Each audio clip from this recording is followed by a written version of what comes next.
يا مساء الخير او صباح الخير في اي وقت بقى حسب البلد اللي انتوا فيها، على احلى متابعين. اهلا بيكم حبايبي في مطبخ سوزي. النهارده هنعمل مع بعض حبايبي الكيكه الاسفنجيه اللي هو بدقيق الاسبونج. هنعملها بطريقه سهله خالص خالص. يا دوب هنحط كل المكونات على بعضها وهنضربها في العجان او بالمضرب الكهربائي، هتطلع معانا بالجمال ده زي ما انتم شايفين. حاجه كده مفيش بعد كده، طريه جدا وهشه وصفتك، مش عارفه صفتك بقى بالعربي ايه بس هي بجد بجد حلوه قوي وتستاهل التجربه. طبعا التورتايه او اي حاجه بتتوقف على الكيكه الاسفنجيه بتاعتنا. لو هي ناجحه هتطلع لنا التورتايه ناجحه وجميله جدا. بصوا الكيكايه حلوه قوي قد ايه. بصوا مش مستحمله، صدقوني اكنها مسقيه وهي مش مسقيه ولا اي حاجه. يعني انا لسه ما قسمتهاش ولا اي حاجه. انا هعمل لكم التزويق في فيديو تاني عشان ما اطولش عليكم الفيديو. يلا بينا حبايبي على الطريقه والمقادير. معانا حبايبي المقادير بتاعه الكيكه الاسفنجيه: معلقه من الخل الكبيره، نص كوبايه ميه من الحنفيه، الكوبايه المعياريه دول 100 مللي، ومعانا فانيليا طبعا سايله، ومعانا معلقه جل اللي هو المحسن الكيك اللي هو الجل ده اهو، ومعانا 7 بيضات. 7 بيضات لازم يكونوا بره بدرجه حراره المطبخ، ومعانا 620 من الدقيق بتاع الاسبونج الجاهز ده. انا جايباه جامعه من هنا عشان في ناس كتيره كانت عايزه تعرف بيتباع هنا ولا لا. ده انا جايباه من هنا اهو. الميزان بتاعه 310 جرام. دول يعتبروا كده 600 علبتين. هناخد علبتين عشان نعمل تورتايه مقاس 28. دول علبتين يعتبروا 620 جرام. دلوقتي هنجيب العجانه بتاعتنا على نضرب المكونات كلها مع بعضها، نشوف هنعمل مع بعض. اول حاجه حبايبي هنحط البيض بتاعنا، ما ننساش الفانيليا طبعا زي ما قلت لكم. معانا الفانيليا بتاعتنا السايله هنحطها على البيض اهي، قيمه معلقه صغيره كده. يفضل طبعا الفانيليا السايله. هنحط الخل، هنحط يعني يعتبر كل المكونات على بعضها ونضربها لمده لا تقل عن 7 أو 8 دقايق. هنحط المحسن بتاعنا برضو، محسن الكيك. دلوقتي حبايبي هنفضي عليهم الدقيق بتاع الاسبونج اللي هو الجاهز. هنفضيهم الكيسين كده مع بعض.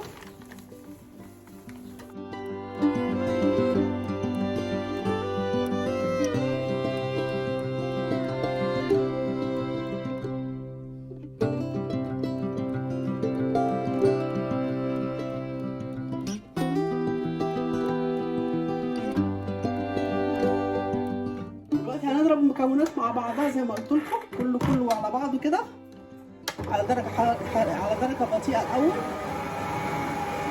وبعدين هنزود السرعه طبعا.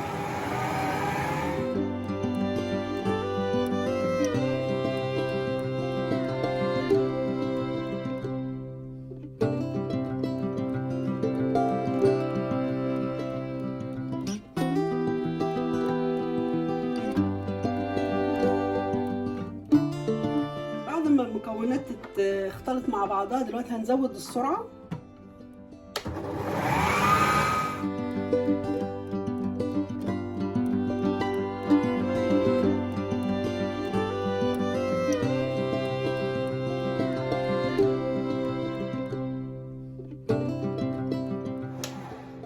انا هضرب فيها يا جماعه، قلت لكم لمده 7 أو 8 دقائق لا تقل عن كده، لحد ما نحصل على القوام اللي هوريه لكم بعد ما اضربه مع بعض.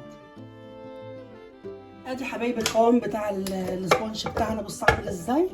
لازم يبقى بالشكل ده يا جماعه. بعد 7 8 دقائق لازم يبقى بالشكل ده. هنشيل طبعا المضرب بتاعنا ونفضي الكميه كلها فيه اللي فيه اهو.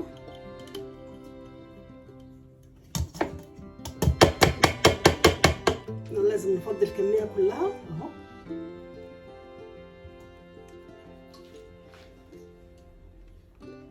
كده. ده القوام المظبوط بتاعه. معانا صينيه طبعا محضرينها اللي هي مقاس 28.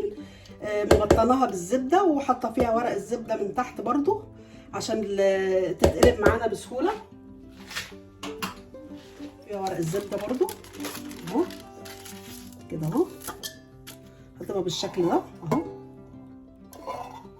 نفضي بقى المقدار بتاعنا كله هنا اهو.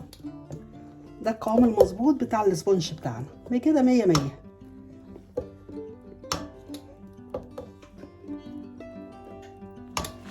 اهم حاجه نسويها طبعا كويس جدا بعد ما نفضي الكميه كلها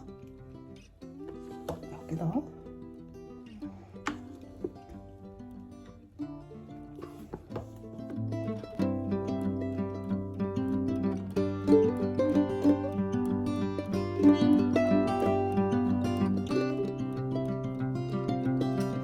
بعد ما فضيتها في صينيه قلت لكم مقاس 28 لازم نسويها كويس جدا يا جماعه عشان مش يطلع مستوي، ما يبقاش حته عاليه وحته واطيه. انا طبعا مولعه الفرن قبل ما ابتدي فيها على درجه حراره 180 من فوق ومن تحت. هتاخد حوالي ساعه الا ربع. مش هنفتح عليها البوتاجاز خالص الا غير بعد نص ساعه او اكتر من نص ساعه نختبرها بخله اسنان او باي عصايه الشيش طاووق. لو لقينا ما فيش اي عجين طالع فيها يبقى خلاص كده استوت. طبعا بيبان من الارتفاع بتاعها والوش ذات نفسه بيحمر. نرجع نشوفها مع بعض بعد ما تستوي. وادي حبايبي الكيكايه بتاعتنا طلعت زي ما انتم شايفين، هي سخنه لسه مولعه. الحته اللي هبطت دي يا جماعه انصحكم بصراحه يعني يفضل بعد ساعه الا ربع لولا ما تفتحوا عليها، يعني ما تحاولوش تجربوها بخله الاسنان، لان اول ما جربتها بخله الاسنان الحته اللي انا جربت فيها بص هبطت ازاي، مع انها كانت عاليه جدا كانت ماليه الصينيه خالص. فيفضل ان احنا ما نجربهاش، هي ساعه الا ربع بتبقى مستويه وزي الفل. هي سخنه طبعا زي ما بقول لكم، مش هقدر يعني اعمل فيها اي حاجه ولا ازوقها ولا اي حاجه. انا هخلي طبعا الفيديو التزويق بتاع التورتيه لوحده عشان ما اطولش عليكم الفيديو. هسيبها بقى على الرخامه لحد تاني يوم الصبح، بس اهم حاجه اغطيها كده. طبعا هي بصوا طريه جدا، بس احنا لما هنغطيها يا جماعه الوش ده هيطرى اكتر من كده. بصوا لازم نغطيها كده اهوت لحد تاني يوم الصبح. لولا ما نقلبها هنقلبها مع بعض ونشوفها طبعا الارتفاع بتاعها والطريان وكل حاجه. وفيديو تاني باذن الله هعمل لكم فيديو يعني مخصوص لتزويق التورتيه. لحد بكره الصبح باذن الله نقلبها مع بعض. وادي حبايبي دي الكيكه الاسفنجيه بتاعتنا لما قلبناها زي ما انتم شايفين بالجمال ده. ايه رايكم؟ حاجه بصراحه مش قادره اقول لكم قد ايه هي طريه. بصوا الطريان بتاعها، المسام بتاعتها حلوه جدا يعني مهويه مش مكتومه ولا اي حاجه. طريه جدا ومش محتاجه تسقى ولا اي حاجه اهو. بصوا قد ايه هي طريه جميله جدا. اتمنى طبعا حبايبي الوصفه تكون عجبتكم. لو عجبتكم ما تنسوش بقى باللايك والشير والسبسكرايب، وتتابعوني يا ريت تتابعوني على صفحتي على الفيسبوك باسم مطبخ سوزي. واقول لكم سلام، باي باي.